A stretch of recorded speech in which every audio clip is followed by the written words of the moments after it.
आज चाहिँ भने मोरङ जिल्लाको रङ्गेली नगरपालिकामा अवस्थित संसारी मास्थान मन्दिरमा छु। हेर्नुहोस्, यो चाहिँ संसारी मास्थानको प्राङ्गणमा म आज चाहिँ भिडियो बनाउँदैछु।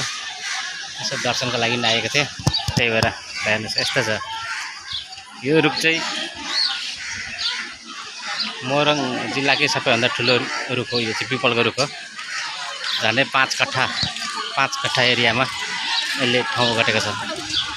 यसैको फेदमा छ संसारी मास्थानको मूर्ति, जसले चाहिँ टाढा टाढाबाट आउँछन् यहाँ भक्तजनहरू दर्शनको लागि। हेर्नुहोस् यस्तो छ यहाँको भिड। तर आज त खासै यो अफ सिजन हो, र पनि यहाँ मान्छेहरूको भिड हेर्न सक्नुहुनेछ, थुप्रै छ। हेर्नुहोस् माथि अनेक प्रकारका चराचुरुङ्गीहरू अवस्थित छन्। हेर्नुहोस् यहाँ चाहिँ बलि दिने काम हुन्छ। बलि कसैले चाहिँ बलि दिन्छ भने यहाँ बलिको काट्ने। यस्तो छ यताको। तपाईँलाई चाहिँ म पुरै यसको वरिपरिको परिक्रमा म गराउँदैछु। यस पिपलले चाहिँ झन्डै 5 कट्ठा खेत ओगटेको छ। हेर्नुहोस् यस्तो छ, पुरै 5 कट्ठा चारैतिर घेरेको छ। र शीतल पनि शीतल एकदम एसी भन्दा ठन्डा दिइरहेको छ यहाँ। हेर्नुहोस् यस्तो छ यताको छ। हेर्नुहोस् यो चाहिँ अर्ग्यानिक ठन्डा। बाहिर यति घाम छ, चर्को छ, गर्मी छ, तर यहाँ यसको छायामा आएपछि तपाईँहरू एसी भन्दा एकदम राम्रो शीतल अनुभव गर्न सक्नुहुन्छ। हेर्नुहोस् यस्तो छ। हेर्नुहोस्